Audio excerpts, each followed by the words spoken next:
Xbox Series X gameplay showcase, Last of Us 2, and Mortal Kombat Aftermath. Let's talk.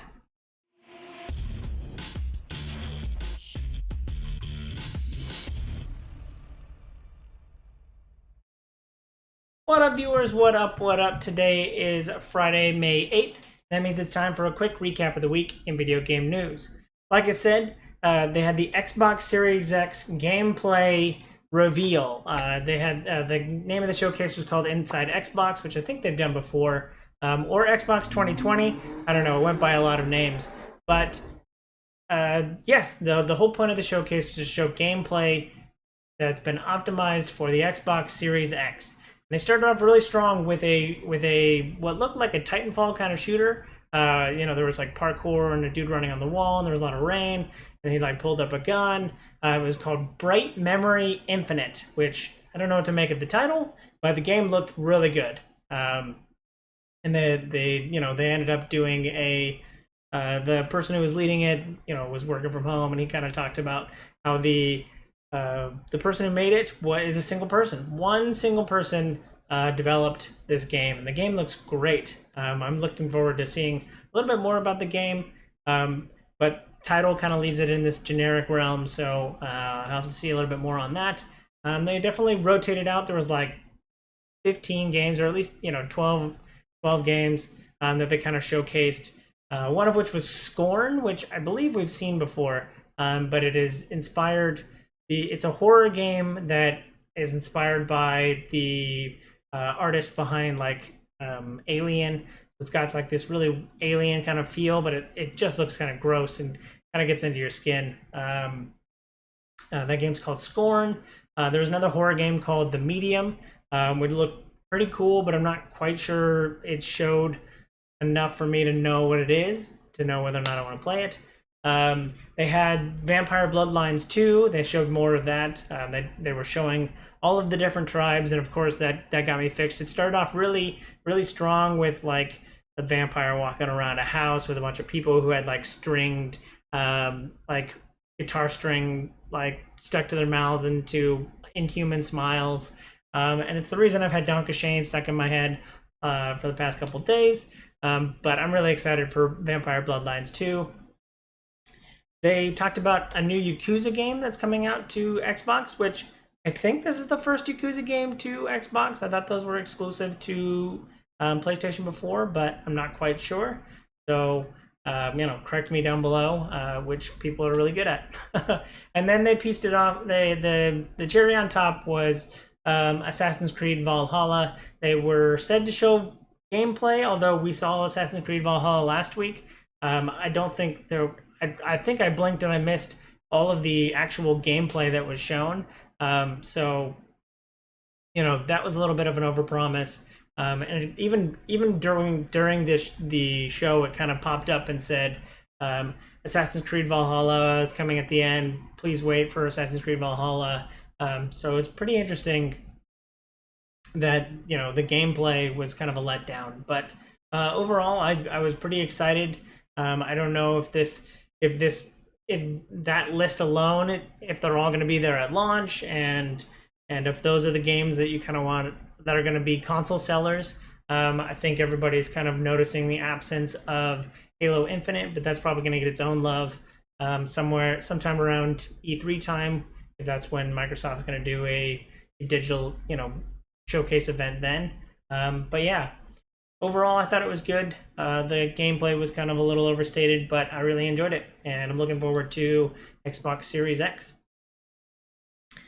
In the middle of the week, on my birthday, in fact, The Last of Us 2 trailer dropped, and it showed Ellie and kind of what it's going to take for her to it really sets up the path of her going on to vengeance. It's got Joel sitting there saying, "Don't do this." Ellie's really like dragging herself through the mud for this like vengeance, and it just it looks really, I don't like the word typically visceral, but it looks like it's really gonna get your blood pumping. And maybe do you even identify with Ellie as the main protagonist of the story while she's on this quest for vengeance?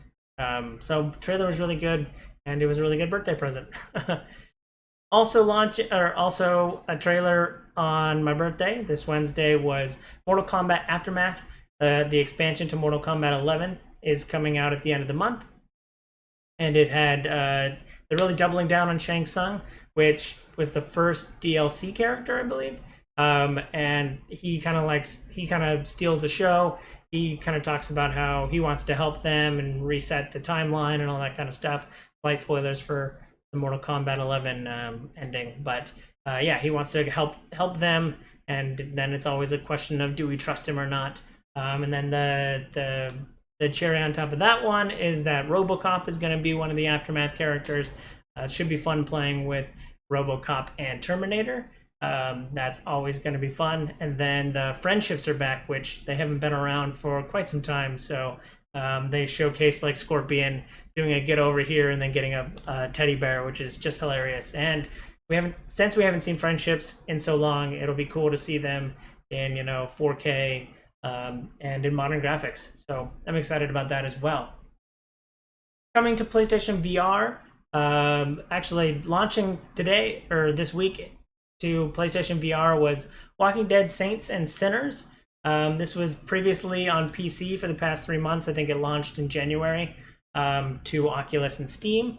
And I read up a little bit about it. The physics engine sounds really cool. It seems like they put a lot of time and effort into it. I've been binging The Walking Dead, and I love the Telltale series, so I love everything Walking Dead. So the game looks exciting, and I think it caught my eye.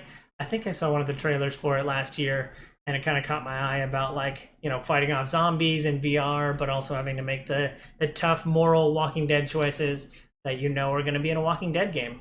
So I'm excited about that. But I don't own a PlayStation VR yet. I'm still wondering what VR system I'm going to get first. So, PlayStation VR could be it. Animal Crossing, we all know how big it is, how big it has been since it launched last month. See, no one knows what time it is. No one knows what day it is. Since it launched at the end of March, we all know how it's big. It's taking over the internet.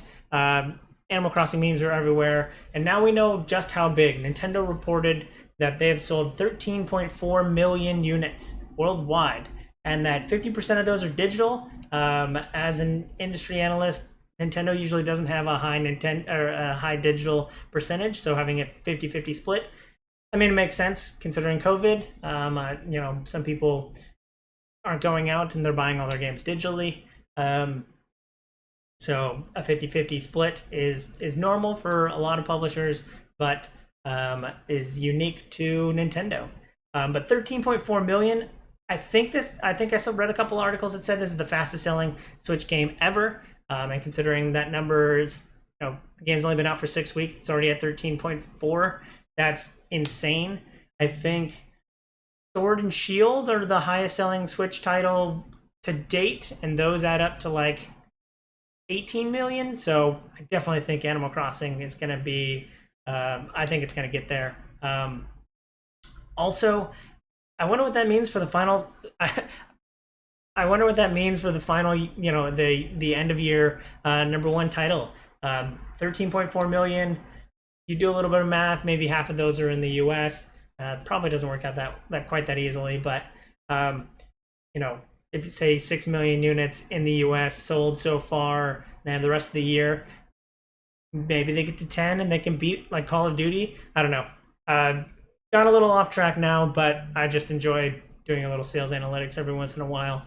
I also enjoy not seeing Call of Duty at the top of the sales charts every year. But that's me. Moving right along, Activision and EA had their sales calls this week, talking about the fiscal year and how the last quarter did. And EA made a big promise that 14 titles are going to come out in the next fiscal year. So between April of this year and March of next year, 14 titles. So we can count on Madden's going to be there, FIFA's going to be there, NHL. We even saw Madden in the Xbox Showcase. But that leaves us with 11 more. I bet there's going to be 1 or 2 more sports titles in there. Star Wars, maybe Star Wars has got something, but I feel like if they were cooking up a Star Wars thing, that would already be, we'd already have heard of that. So yeah, I'm really curious what these 14 titles are going to be. Yeah, I can't quite think of, I don't know. I don't know if like an Apex something comes out or something from Respawn. Yeah, it'll be interesting. More VR talk. Alex, because of the success of Half-Life Alex, 100 million, no, 1 million players have been added to Steam as VR users, and that has boosted the VR, the percent of Steam users who also play VR up to 2%. 2% of Steam users have VR. That just shows you how gangbusters this is. And yeah, being a little facetious there. VR is taking its time to slowly build up a population base, and I get asked VR questions a lot, so I'm kind of picking on that. But yeah, Alex added a million VR users, so interesting to see that. I think I talked about this was it a month ago or a couple months ago, or I don't know. But there was a Lego Untitled Goose Game set that had been proposed to Lego, and there's now been another slew of video game related properties being thrown at Lego.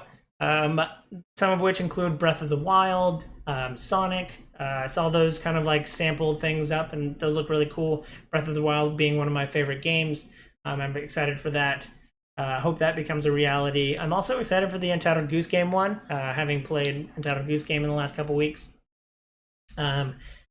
Nintendo already has a partnership with Lego to do the Mario Legos, so I don't know that the Breath of the Wild stuff would kind of happen, or if it would even look like how you'd want it to happen. Because I don't really like the Nintendo Lego mashup. Yeah. So that's.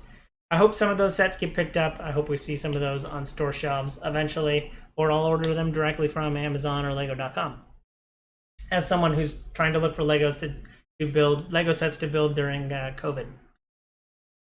Google has finally figured out how Bluetooth works, and they've gotten their controller to connect via Bluetooth when you play Google Stadia on a Chrome browser. So there's a new methodology. I haven't looked into how to do this. I haven't connected my Stadia controller in quite some time.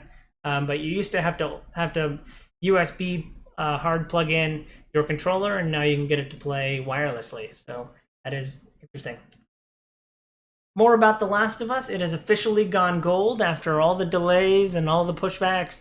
It has finally gone gold, and for the layperson, that means that it is the code is done. It is being printed on discs, and it is being they're sending it out so that all the first parties can start manufacturing discs and putting this on shelves. Even though a lot of people are going to buy it digitally, especially given the current crisis, but. It has gone gold. It is official. We are getting this game soon. We only have a couple more weeks to wait, so I'm excited. You should be excited. It's going to be great. More VR. I guess this is the VR episode. Vader Immortal was previously exclusive to Oculus VR since May of last year.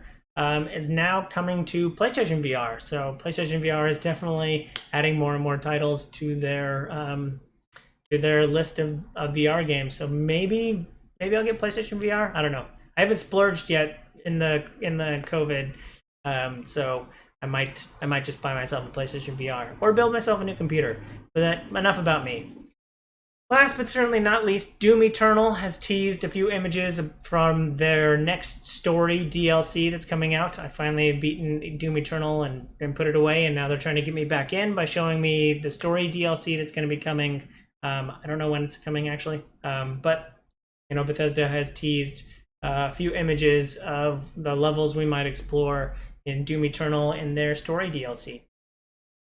That was a lot. Hope you enjoyed the VR episode. Thanks for watching. I hope you enjoyed this content. If you do, follow, like, and subscribe to me on YouTube and Twitch. Links down below in the description so you can see more great content like this. Thanks again. Hope you have a super day. I hope you stay happy, safe, and sane during the current crisis. Hope you have a super weekend, and I hope you have a super day. Bye!